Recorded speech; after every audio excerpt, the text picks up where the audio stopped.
اعوذ باللہ من الشیطان الرجیم بسم اللہ الرحمن الرحیم۔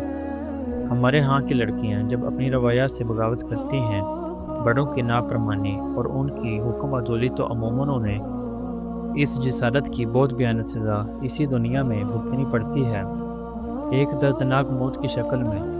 جیسے مغربی ممالک میں روزگار کے حصول کی خاطر سر پیرے نوجوان ڈنکی لگا کر ایک یقینی موت کے سفر پر روانہ ہوتے ہیں، بالکل ایسے ہی یہ لڑکیاں اپنے خوابوں کی تکمیل اور اپنی من پسند زندگی کے حصول کے جنون میں سر پر کفن باندھے نکل پڑتی ہیں، اور جلد یا بدیر انہیں یہ کفن پہننا پڑ جاتا ہے۔ سینکڑوں ہزاریں مثالیں سامنے ہونے کے باوجود انہیں عبرت حاصل نہیں ہوتی، کوئی سبق نہیں ملتا، پھر اپنے اس ندانے کی انہیں باری قیمت ادا کرنی پڑتی ہے۔ اور اکثر ہی واقعات میں اکیلی لڑکی نہیں، اگر لڑکا بھی ہتھے چڑھ جائے تو اسے بھی ٹھکانے لگا دینے سے دریغ نہیں کیا جاتا۔ کچھ جوڑوں کے ہاں اولاد بھی ہو چکی ہوتی ہے، اور حال ہی میں ایسے ہی ایک کیس میں پریمی جوڑے کے ساتھ ان کے شیر خوار بچے کو بھی کیفر کردار تک پہنچا دیا گیا۔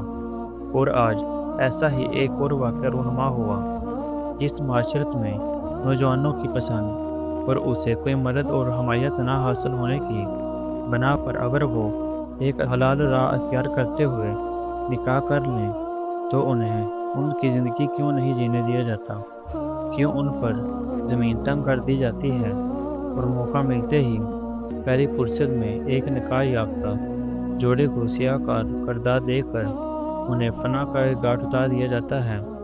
آخر آنے والی نسلوں کو کیا پیغام دیا جا رہا ہے؟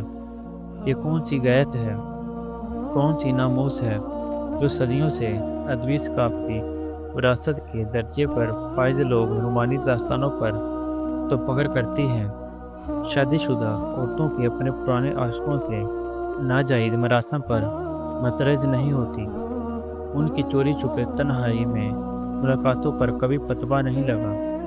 یہ داستانیں فردی ہی صحیح، افسانہ ہی صحیح، مگر ان میں موجود کردار تو حقیقی تھے، اور کچھ تو رائی تھی جس کا پہاڑ بنا۔ اور تب بھی کوئی غیرت ہی کا بخار ہوگا جو کسی بھی جوڑے کی آپس میں شادی نہیں ہو سکی، تو نئی نسل کو کیا پیغام دیا جا رہا ہے کہ شادی نہ ہو سکے تو سارے زمانے کی آنکھوں میں دھول جھونک پر میل ملاقات کا سلسلہ جاری رکھو، کیونکہ پچھڑوں نے ایسا ہی کیا تھا اور آج ہیرو بنے ہوئے ہیں۔